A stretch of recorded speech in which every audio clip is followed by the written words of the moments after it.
Hello, hello, hello. Fit Crime walkie-talkie here, reporting in, walking on a warm day. How amazing is this? I am on a lonely road and I am traveling, looking for something. What can it be? That's not the reason why I'm filming this. I had to jump on because I've been watching the court case, obviously, of Johnny Depp and Amber Heard, or Amber Turd, as people are calling her now, maybe for good reason, I don't know. I want to start by saying that you probably already know that I am pro-women, very proud to be a woman, don't agree with any violence toward anything or anyone in the world. Every life matters, and although I'm speaking on this and speaking on it in this fashion, it is not to make light of domestic, I won't say the words, DV, DA, what am I doing? It's because I've got so much on my mind, and it can't be talked about or discussed flippantly. So I just wanted to start by saying that and get that over and done with first. Secondly, how is everyone? I'm sure you're looking gorgeous as normal. Thirdly, so when I watch, it's so interesting. I haven't. She's a very, very interesting character, Amber Heard. Now, I don't know what went on. None of us really know what went on. I don't think they're both completely blameless for what's happening and what's happened. But it's very interesting that when you look at them both on the stand, and even going back to Amber's deposition, the behaviour is bizarre. Johnny had to stick to facts. He couldn't sway off any of that. He was calm, answered the questions directly, took it seriously but held lightly, if you know what I mean by that. He didn't over-egg the pudding. He didn't try to manipulate anyone by going off on tangents, telling stories and over-emoting. Completely opposite to Amber, who has come on and probably given one of the biggest performances of her life, but also in a way the worst. Her demeanour, going back to the deposition, she, they asked her a question and she said her answer, you could see that she'd gone off at this point. She was bored. She has a very, very bored looking face. She does lots of side-eye glances. She has her chin always tilted up, looking sort of down at everyone and everything. And that could be just due to her characteristics, I don't know. But in that deposition, she answered a question with no, and she was nodding at the same time, because she didn't even listen to the question. And then she had to correct herself and go, oh, yes. She was eating, but that's because she was probably hungry. We don't know how long and boring these things are. But her eye movements, the way that her face is, and the way she describes things, the storytelling. And she is a storyteller. Whether it's fact or fiction, I don't know, and I'm not going to pass judgment on that. I'm just going to talk about her behaviour in front of people, in front of the court, and the judge, etc., was so startlingly different to Johnny Depp's. That could also be due to the fact that that's his demeanour and he's markedly older than she is. But she really came with a job, with a trying to prove something. And in a way, her sort of immaturity and lack of being able to moderate her behaviour, which we can all tell from the recordings, the audio recordings of hers, that she struggles to moderate any kind of behaviour or temper or over-emotional response. But she comes across too much, too intense for the job. In a way, all of her demeanour on the stand in the court is all emotive, all questions asked, and she will perform the scenario, and it's very interesting because when you look at other women specifically, or other people that have gone through being abused physically by their spouse, they are somehow something broke inside them, and they don't have to over emote, because it happens naturally. But with Amber Heard, when she starts describing things, even in the deposition, she says, and he pulled, and as if she's trying to remember, whereas if something has actually happened, you don't have to try to remember, because if it's that traumatic, it's right there in the front of your mind. And she was acting, and it was all sort of broken up and with emotion. But the fact is that when you cry, your entire body has a neurological thing going on. You cry inside the nose, which is why, as well as outside, which is why you get all snotty and your eyes go red and everything sort of happens. Your voice, your glottis goes all weird and your soft palate goes weird, so your voice goes up here, and it all happens kind of at once.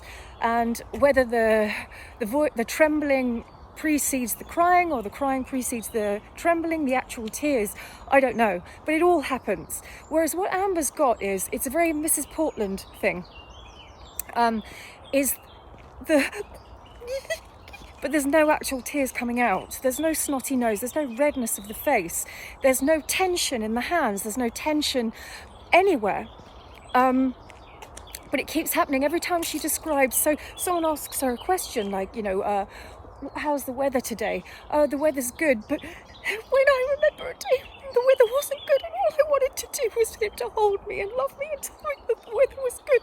She's going off like this and her voice is trembling, but then the next minute her face is, yeah. And it goes back to her resting face again. There's no physiological action that's happening. That when you see somebody she's claiming that she was kicked by her partner, punched by her partner, that she went through years of abuse with him. She's claiming that he vomited over himself every single night. She claimed that she cleared up his poop after he constantly pooped himself because he's so drunk, and that he was howling in the bathroom, and she just had to take all these videos, these audio clips of him and visual clips just to show him the next day, not for any other nefarious reason, right, Amber? Funny that she has all those clips, isn't it? But her voice is trembling, but actually there's nothing else going on, and that's the sort of thing that Mrs. Portland does, and some people are very good at it because it's a good way to manipulate somebody else into doing what you want them to do and feeling a certain way about you. Now, Amber's got the world out there judging her, so she's going to pull out all the stops, and although it's very different, being an actor, you do have to separate your work from your real life. Else what happens is this kind of thing between two people, that it becomes just completely blurred. You're living in the bubble, and sometimes it can go from you're veering, not smearing, God, come on, between the acting in your head and real life, which is very, very dangerous. And so she's saying all this stuff, but there's nothing going on there. When you look at someone who has been through that, it's quite different to other women that I've seen who've talked about their spouse in that way. And it does also, it's very interesting as well, because she, in one audio recording where they're having an argument, she's complaining that he always leaves an argument, that he never sticks around to actually find a resolution, that he always just goes, and that's why she says she hits him and is violent with him and gets so angry. So you've got an actual recording of her claiming that he is the one that walks away, and that's the problem. And so yet she sits in the courtroom, somehow forgetting this momentarily, and says that she is the one that leaves. But she's already stated in her voice in an audio recording that he is the one that leaves. So now, because of course she had time, Johnny went first, she had time to react to everything that he's doing, they all did, to foster a plan. of what they were going to do. So she could always go one step ahead because she's seen what he did. It's like a competition. And, sorry, age brain.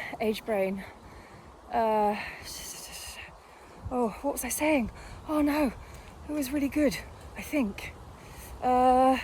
So she, oh no, I had a really good point. I might have to stop and start again. Maybe if I talk, it'll sort of come back. Yes, it's come back. So she kind of somehow forgets that bit of footage and says that now he's the one that chases her, which is why they ended up becoming violent, that he wouldn't leave her alone, that she went to the front of the plane.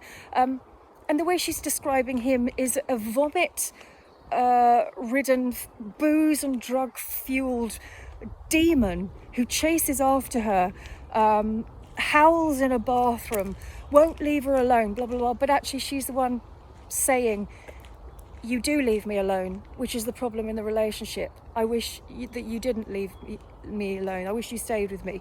So for a start, alarm bells there. Second one, first one is her demeanor, the fact that she's trying to convince, not convey in the courtroom, right? That's what she's doing. Convincing, not conveying. She's not conveying the absolute truth. She's convincing by adding on top. And then the fact that she doubles back on herself and she's clearly lying about a few things. And thirdly, also, the way that she's describing him is getting more and more and more ridiculous. If you look at the way she's describing him, he would be an absolute demon who no one would ever employ and who should be avoided in the street and probably should be locked away in some sort of mental facility. But actually, it's Johnny Depp who has a family, children, an ex-wife, Vanessa Paradis, who's never complained publicly about him once. Long-time girlfriends, none of whom have ever come forward to say that he's a violent man. Just this woman, Amber Heard, states that he kicks her, hits her, is a liability to himself, has to get carried by his managers or his staff and, like a rag doll. It's just all a bit too much. And I feel so sorry for Johnny Depp because as she goes on, you can see him getting more and more hunched over, whether that's through shame or the fact that he has to keep all of his emotions in there, because if he lets any of them out, the jury are going to see that, the judge is going to see that, the world is going to see that. So he has to sit there. Now, when he was doing his part, he never once said anything about her bowel habits or her eating habits, drinking habits, her personal habits. But she's gone so below the belt by doing that, by absolutely annihilating his character. He didn't do that to her. He didn't have a chance to, because he had to stick to facts purely. So why she's being allowed to just veer off and do, that thing. God, who was that? Listen, I don't know what's wrong with my brains because I've got so much to say. Jodie Arias thing. And Juan Martinez knew that if he left her alone to her devices, you ask her one question, she leads you up the garden path, round the back, down the corner, into another city and somewhere else. And you're blindsided and you've forgotten even what we're discussing. She's doing a little bit of that. She's taking everyone deeper into a little cul-de-sac that they can't kind of get out of. And so Martinez knew that he had to keep her exactly to the point, and he would not veer from that, else they would start to believe her, the jury would start to believe her. And in a way, this is what Amber Heard is doing as well. She's going off in all different directions, and all of it ends up with a slight wobble of the voice and another thing that he's done. Another vile thing that he's done. It's just not real enough, because, there are good sides to every person, and he said good things about her, and she is just, and he did this, and then he did this, and it's a bit like Miss Mensa talking about Shanann Ruzek.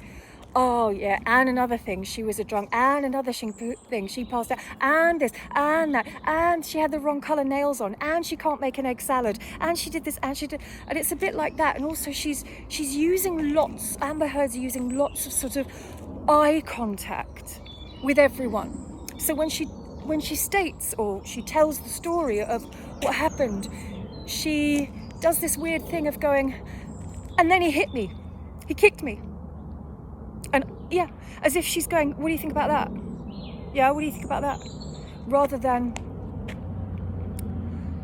this just happened to me, and let that breathe, and let that be enough. It's almost like she wants a response, and I felt this thing in my back, this boot in my back, and I just on the floor, and then I looked at and I just thought, oh my God, how dirty is this carpet? I never noticed before how dirty was anyone asking you about the carpet? It's just not real. It's not real. There's something that stinks about it. And I don't know whether that is, you let me know what you think. I don't know whether it's that she's actually quite an unlikable character, regardless of whether she's telling the truth or not. And I think there's truth on both sides. And for anyone experiencing abuse by their significant other, it's horrific and torturous and ruins people. It's not about that. It's just, she's not very nice, is she? She's not very likable. There's just something about her that makes her very, very unlikable. And everything, specifically when you see her giving her testimony on the stand, I get the same sensation when I do look at Mrs. Portland crying, doing all the things that you're supposed to do, the face, the sniffles, and people tend to sniffle through their mouth to make it, because they haven't got the snot up there, because they're not really crying. When you cry, you cry. Tears come out, especially when you're reliving trauma. And she's not in shock.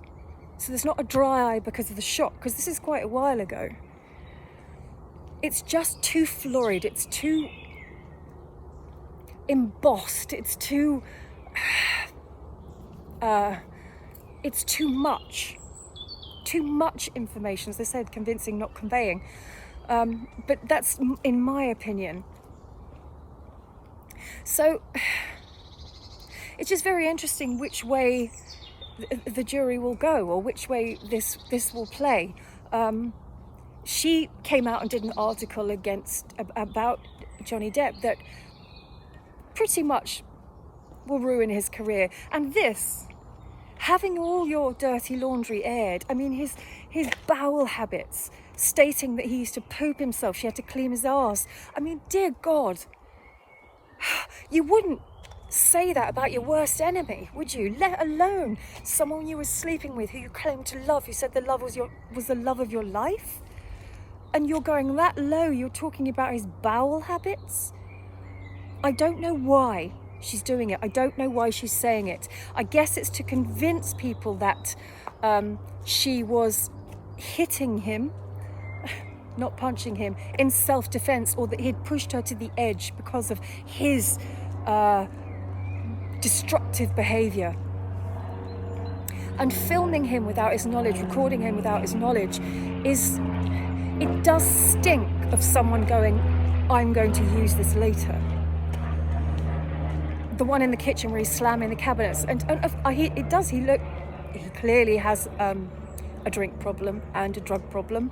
Other than that, he looks like a very, very gracious man to me, in my opinion. I'm sure that when he's inebriated and wasted out of his mind, he can get very, very angry and frustrated. And he himself has said that he's destroyed many a hotel room, or this, that, the other.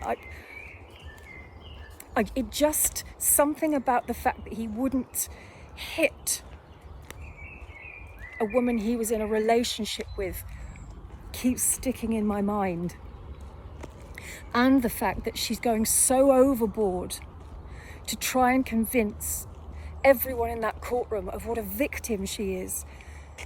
And he doesn't act as if he's a victim. He acts just like a human being. So both of them, in a way, have ruined each other. it's a bit like Paul McCartney and Heather Mills. I mean, it was just a perfect storm. It was a disaster. He should never have married her. And it's the same with this one. It should never have got to this. And it's so pitiful and sad for both of them that you've now got to sling mud at the person that you were so in love with. I mean, he must be so humiliated. And she says that she's humiliated.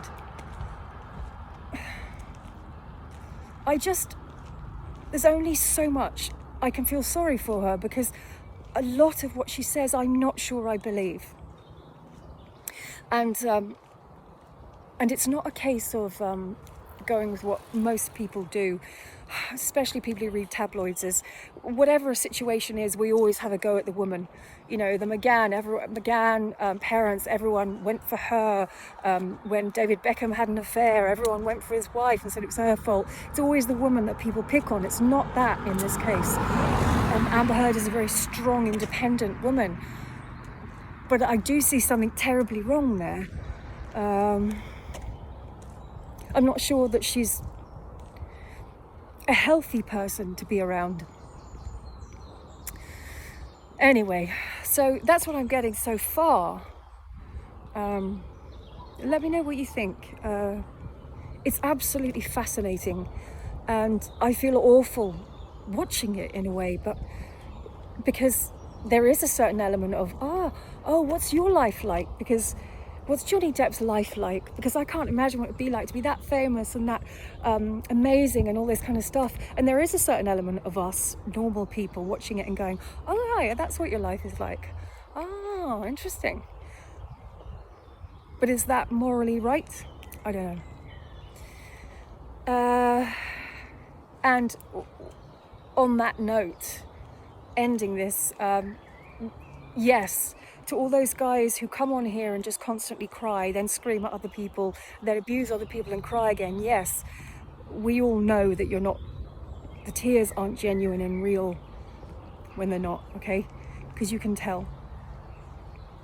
And please, everyone, Natasha Cooper, Mrs. Portland, Granny's Watching, Country Joe, Amanda Zananda, all of that group, stop going on about your kids.